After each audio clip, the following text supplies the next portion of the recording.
안녕하세요. 저는 이성우입니다. 올해 52, 우체국을 정년 퇴직한 지 딱 2달 됐습니다.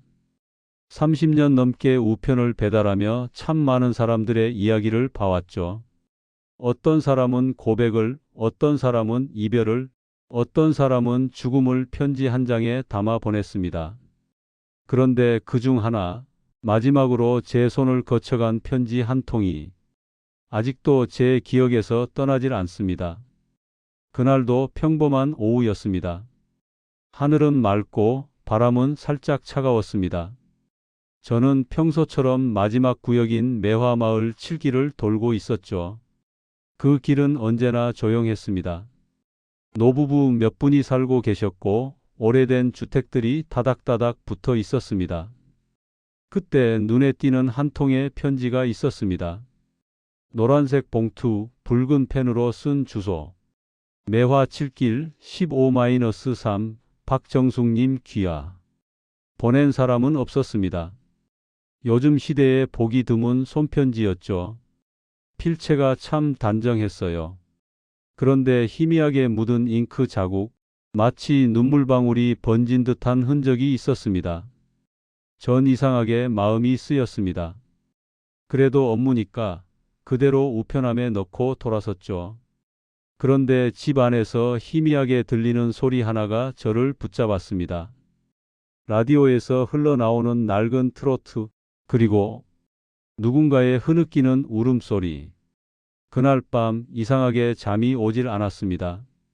그 편지가 머릿속에 계속 맴돌았죠. 박정숙님이라는 이름, 어디서 들어본 듯도 했습니다. 다음 날 일찍 출근해 우편물 정리를 하는데 눈에 또 익숙한 봉투 하나가 보였습니다. 이번엔 파란색 봉투. 받는 사람은 매화 7길 15-3 박정숙님. 보낸 사람은 없고 글씨는 어제와 같았습니다. 2번 연속으로 같은 주소에 발신인 없는 편지라니 희한했죠. 그날 오후 저는 그 편지를 배달하면서 조심스레 초인종을 눌렀습니다. 박정숙님 우편 왔습니다. 한참 후 삐걱거리는 소리와 함께 문이 열렸습니다. 나온 건 이르는 훌쩍 넘어 보이는 할머니 한 분이었습니다. 눈가엔 깊은 주름, 그리고 그 아래엔 마른 눈물 자국. 아이고, 성우 씨구만. 오랜만이네. 저는 깜짝 놀랐습니다. 저를 아는 눈치였습니다. 저를 아세요? 그럼 알지. 내가 20살 때 여기 살았잖아. 우리 집 뒷집. 순간 가슴 한쪽이 뜨끔했습니다. 그제야 떠올랐습니다. 어릴 적 골목길에서 늘 혼자 마당 쓸던 그 할머니. 그땐 그냥 이웃 중 한 분이라고만 생각했는데 이거 또 왔네요. 제가 봉투를 건네자 할머니의 손이 미세하게 떨렸습니다. 또라니? 어제도 같은 편지가 왔어요. 주소도 똑같고요. 할머니는 아무 말 없이 봉투를 들여다봤습니다. 그리고 잠시 뒤, 성우야, 이 편지. 누가 보낸 거니? 그건 저도 모르죠. 발신인도 없고요. 그녀는 봉투를 품에 꼭 끌어안았습니다.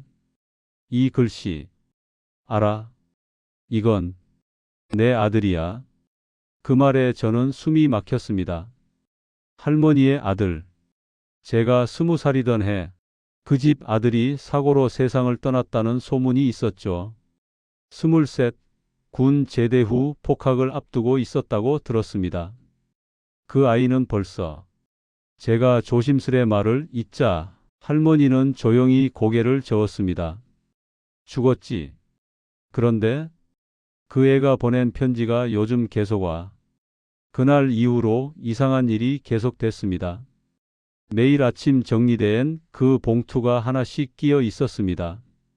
주소는 같고 보낸 사람은 없고 글씨는 똑같았습니다. 분명 제 동료들은 그런 우편을 접수받은 적이 없다고 했습니다. 일주일쯤 지났을 때 저는 결국 참지 못하고 봉투 하나를 몰래 열어봤습니다. 그 안에는 짧은 글귀만 적혀 있었습니다.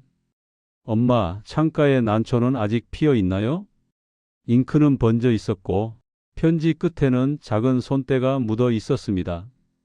그 손때의 모양이 묘하게 따뜻했습니다. 그날 오후 저는 편지를 들고 할머니 집을 다시 찾았습니다. 문은 잠겨 있었고 안에서는 아무 인기척이 없었습니다.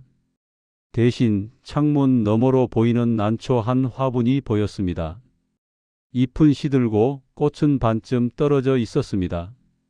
다음 날 새벽 우체국으로 경찰이 찾아왔습니다. 매화 7길 15-3 박정숙 씨가 밤사이 심장마비로 세상을 떠났다는 소식이었습니다. 테이블 위에는 노란 봉투 하나가 놓여 있었다고 했습니다. 그 안에는 짧은 메모가 있었습니다. 이제야 내 편지를 다 받았다. 꽃이 피면 우리 다시 만나자. 그 일을 계기로 전 한동안 배달을 하지 못했습니다. 그녀가 받은 편지들은 전부 어디서도 발송된 기록이 없었습니다. 며칠 뒤 정리되지 않은 우편물 속에서 저는 마지막으로 한 통의 봉투를 발견했습니다. 주소는 이성우님 귀하. 보낸 사람은 없었습니다. 봉투를 뜯어보니 짧은 한 문장이 적혀 있었습니다. 성우야, 내가 들고 있던 그 노란 편지 내가 보낸 거야. 그날 밤 저는 할머니의 집 앞을 지나며 창가를 올려다봤습니다. 불 꺼진 방 안 희미한 빛 아래 난초 한 송이가 피어 있었습니다. 그 향기가 편지지 위 잉크 냄새처럼 은은하게 오래 남았습니다.